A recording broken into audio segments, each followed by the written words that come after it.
Hi everyone! Why do the discoveries which could have changed the future of humanity left unused on the bookshelves and in the secret archives for years, while their authors have been harassed? The episode about making a car engine got almost 2 million views, and the opinions in the comments are divided. Some people consider it a fake. Others are afraid that in case of using a water engine, the world's oceans will run out of water. And there are those whose ideology is to accept the global total control of inventors and their technologies. Well, let's see what you say about all those inventions that could have made our life much cleaner, better, and more fair. The biotransmutation by Wysotsky. Back in 1990, Vladimir Wysotsky, a doctor of physical and mathematical sciences, finished a series of studies proving the facilities of effective nuclear conversion of isotopes in the biological systems. The research has shown that the growth of culture is inhomogeneous. There are potential gaps appearing in the particular areas which remove for a short time the Coulomb barrier obstructing fusion of a nucleus and a proton. In this state, transmutation becomes possible. The most promising avenue of this technology is generating the rarest and super expensive isotopes and expedited biological decontamination. Wysotsky, during his experiments with cesium-137 in Chernobyl, could lower its half-life period to the stable isotope of barium-138 from 30 years to 310 days, which means more than 23 times. The results of those experiments are absolutely representative, and they are published in the scientific journal Enersoft Nuke Energy. Nowadays, India and Japan are really interested in this project because more than 1 million tons of radioactive water are piled up at the storage in Fukushima.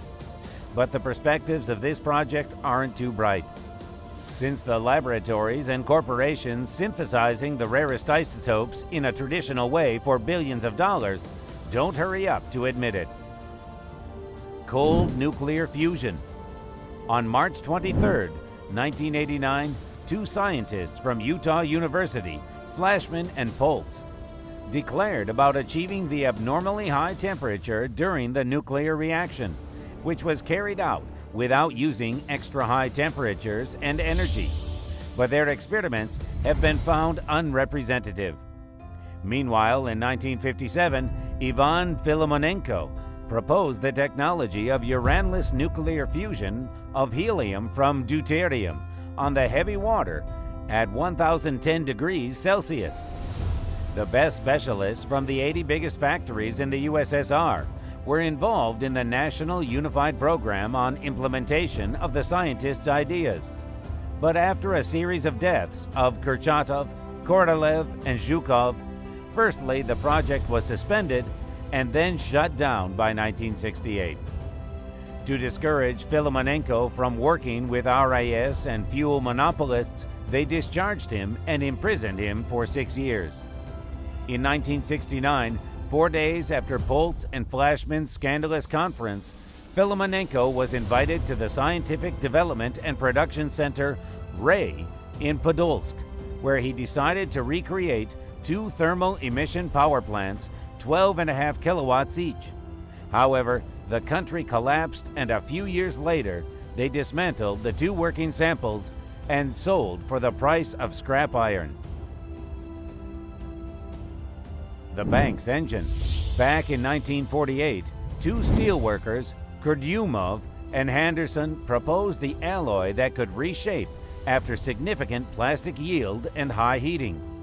In 1980, the invention was admitted as a discovery and became known as the Kurdyumov's shape memory effect. One of the most popular and promising materials is an alloy of nickel and titanium, nitinol. With a continuity in temperature, the crystal lattice of the alloy changes its configuration. It is extremely important that the effect displays itself even with slight heating and cooling, which actually reduces the cost of technology. We can see in the picture the kinesthetic scheme of the nitinol engine. And here is the Banks engine working on this principle.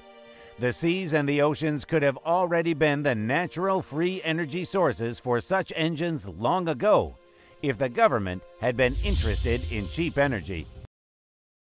The Hendershot generator. The first mention of the magneto-generator of free energy took place in 1927 in the works of American physicist Lester Hendershot.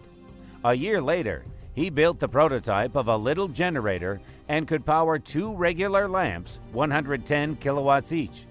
The respected experts had to admit that this generator works without a visible external source. After 2 praising mentions in the New York Times in February 1928, Lester was publicly accused of quackery. By 1960, Hendershot created 2 more working models. In the 56 pages explanatory note, he tried to explain that the Earth is a giant magnet that can generate hundreds of billions of volts every second that we can use. However, the inventor's suggestions were declined. In 1 year, his son coming back from school found his dad's body. The official version is a suicide. Today, the most safe and easy-to-use Hendershot generator can be easily made of available components. The Rife bioresonator. In 1920, an American engineer, Royal Rife, made the very first heterodyne ultraviolet microscope in the world. It zooms up to 50,000 times and allows us to see a live virus. And in 1934, Rife Bim Rhine introduced the frequency generator, which destroys viruses and pathogens to the public. What's more, resonating with the natural frequency of the virus, radiation kills the pathogenic microflora without damaging the surrounding tissues. Soon, the worldwide media started speaking of this phenomenal breakthrough. However, the American Medical Association has brought to an end the research of Rife in spite of 14 officially documented cases of a complete cure of cancer. In 1939, Rife got involved in a judicial trial. His bank accounts were blocked. The lab was looted and the use of his invention in the USA was banned. The experiments of the engineer, being repeated nowadays, prove that the simplicity and efficiency of his methods. But official medicine has never admitted it and probably never will. Searle generator. At the age from 4 to 10, the future English inventor John Searle had been dreaming of combinations of numbers and symbolic schemes, which he used for creating the magnet generator SIG years later.